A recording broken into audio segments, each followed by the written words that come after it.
Hello, this is Mr. Collier, and today we're doing inverse normal distributions. So I've got a couple of problems here based on normal distributions that we're going to work on.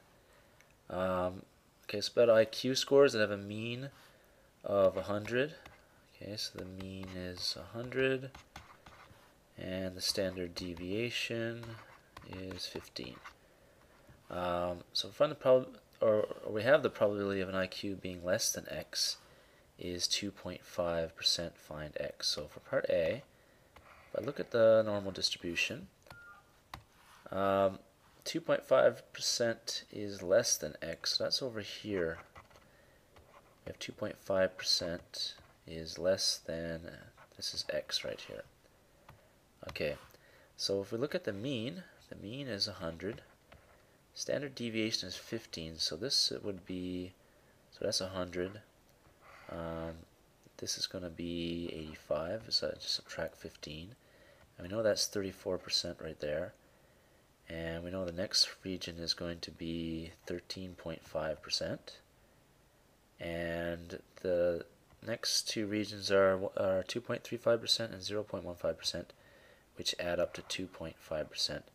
So x here is actually 2 standard deviations below the mean.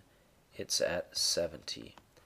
So in this case, x equals 70. So next question, so that should be a y right here. Find the probability, or the probability of an IQ greater than y is 16%. So let's draw that on our normal curve. Okay. So the mean is 100. All right. Then we have 115. Then we have 85, 130, 70, and over here we have 55 and 145.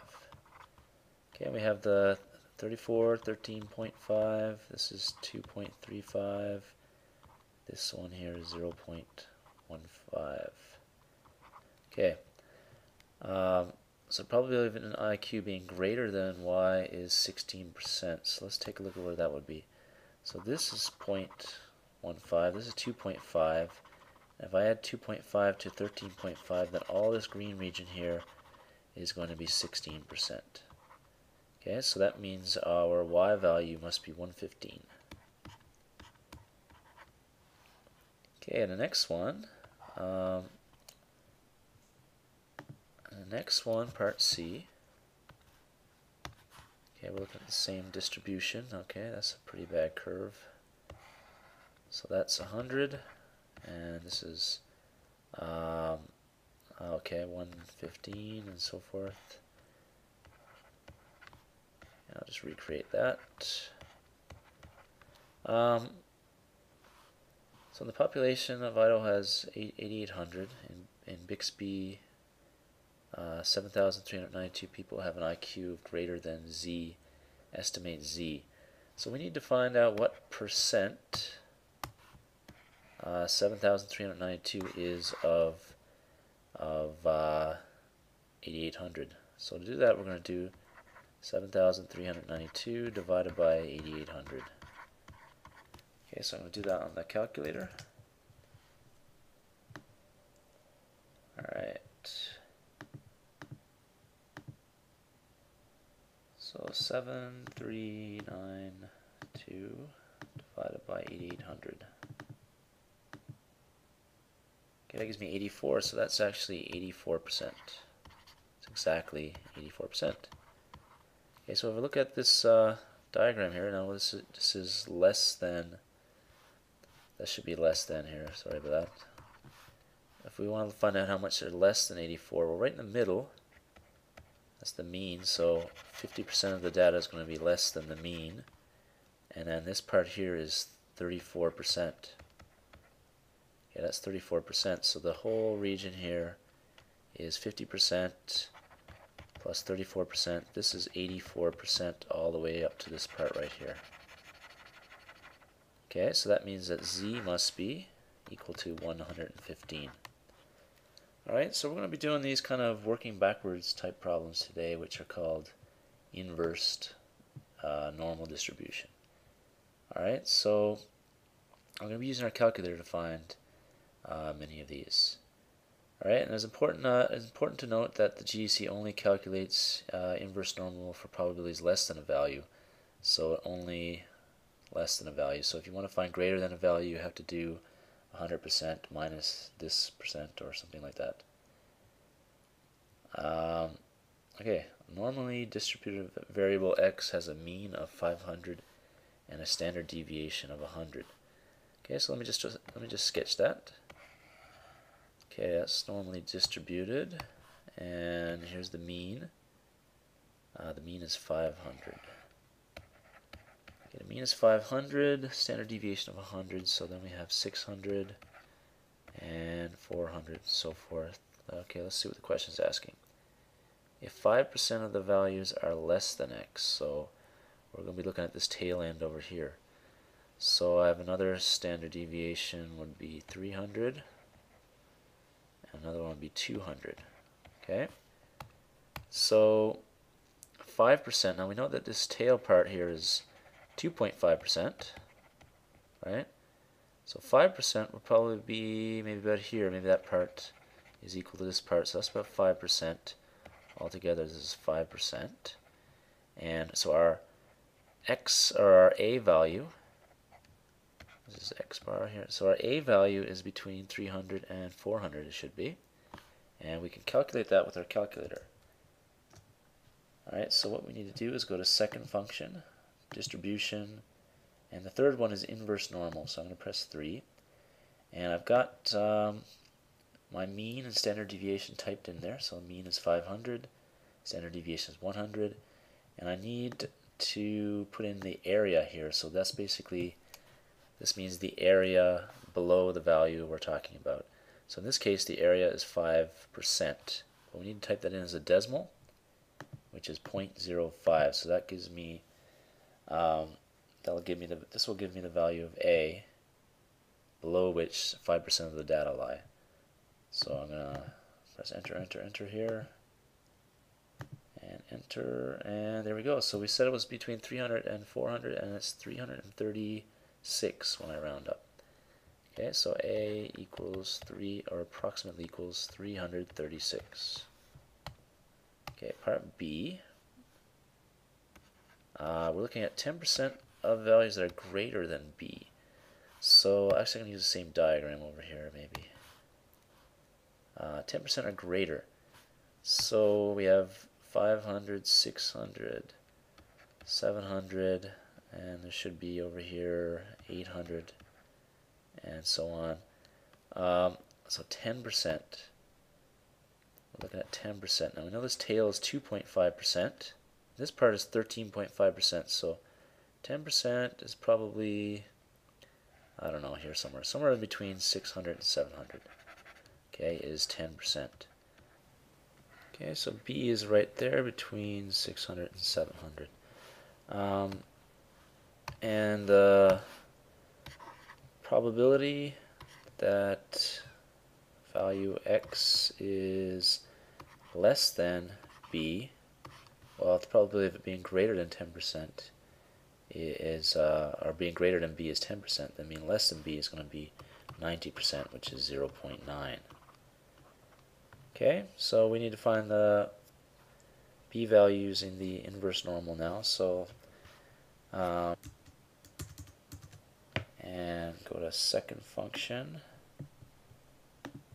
distribution, number 3 for inverse normal, and then we're going to type in 0.09 here, and then enter, enter, enter. And this is what we get. So when we do this on the calculator, inverse norm 0.9, 500, 100, we get 366. Okay, so make sure you show this to show what we did on the GDC. So 366 is B. B equals, or approximately equals, 366. Okay, now part C, the middle 50% of values lie between C and D. Okay, so let me just redraw the normal curve here. And 50% lie between C and D. So I'm going to just put in where I think they might lie. So C and D. So the middle 50% lie between C and D. And exactly halfway between that is the mean. Okay, so that means if this is the middle 50%, then this is 25% and 25%. So if I want to find D, I'm going to look at everything that's to the left of D or below D, and that is going to be altogether, well, this bit here, less than the mean, is 50%, and this part is 25%, so everything less than D is going to be 75%. So the probability that X is less than D is 0.75, so then I do the inverse normal. Use 0.75 and of course the same information as before, and that will get me D. So D equals, okay, second function, distribution 3, and I need to do 0.75.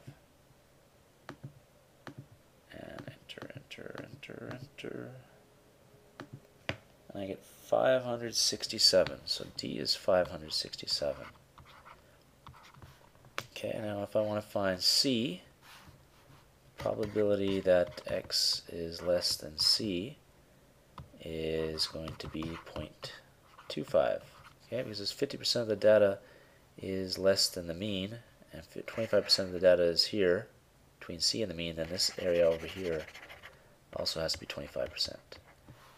Okay, so I'm going to do the inverse norm of 0.25, 500, and 100, and that equals, so C is going to be approximately equal to whatever that's going to give me. So second function distribution, number 3, then I'm going to do 0.25, and enter. 433, that will round up to 433. Okay.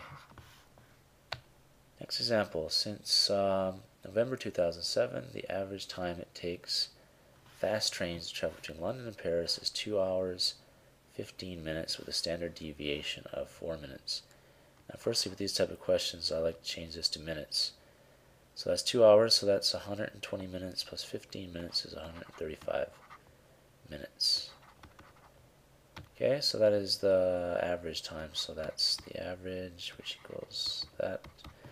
Okay, and the next one, they're asking what's the probability a randomly chosen trip will take longer than 2 hours 20 minutes, which equals 140 minutes. Now that's not inverse normal, that's a regular normal distribution problem. So we need to work out the probability that the trip is going to be greater than 140 minutes. Okay. Probability greater than 140. So we'll go to second function distribution, normal C df, and our lower limit here is going to be 140. So greater than 140 minutes. Our upper limit is infinity, or we'll type in a really big number on our calculator, like 10 to the power 99. Our mean is, what do we say our mean was? 135. And our standard deviation is 4 minutes. Okay, then I will just paste here, enter, and I get 0.106. 0.106, okay, which equals 10.6% if you want a percent. Okay, and then part B, we're calculating the probability that a trip will be less than 2 hours 10 minutes, which is 130 minutes. Okay, so less than, that amount. We'll do the same thing again. We'll do second function distribution number 2. The lower limit in this case is negative infinity. Okay, so I'm going to do negative 10 to the power of 99. And the next number is going to be 130 as the upper limit. And the same other information. So enter, enter, enter, enter. And we get, oh, we also get 10.6%.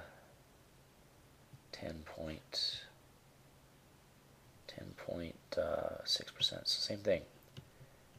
0.106, which equals 10.6%. Okay, in part C, we're going to find the IQR, the interquartile range of the train trips. So interquartile range, if you remember from box and whisker plots, is going to be the middle 50%. Okay, so the mean is right here. So we're looking for interquartile range. It's going to be the middle 50%. Okay, so the middle 50% is going to be, well, 25%, sorry, let's say 25% above and below the mean. Okay, so the mean is 135. We got to find these numbers. I'll call them A and B. Okay, and notice that everything below B is going to be all this region here, which is 25% plus half the data, which is 75%, right? So the probability that X is less than B is 75%, or 0.75. So then we can use the inverse normal on our calculator for 0.75, and the mean is 135, the standard deviation is 4, and then we'll get B. And then to find the A value here, so the probability of X being less than A equals 0.25, just like we did in the previous example. So that we're going to do on our calculator, inverse norm 0.25, 135, 4.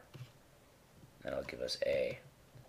Okay, so we're going to do that in our calculator in a second. And then the interquartile range is just going to be this distance, which is B minus A. So let's work out those values on our calculator now and then finish the problem. So second function, distribution number 3. So inverse normal. The area is going to be for the first one 0.75, and the mean 135.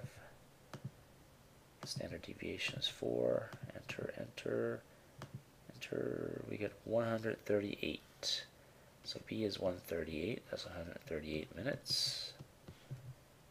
And to get A, we're going to do that again. Number 3. I'm going to change that to 0.25. Oops, I changed the wrong one. That was 135. This is 0.25. Alright, so enter a bunch of times, and I get 132.3, so 132 minutes.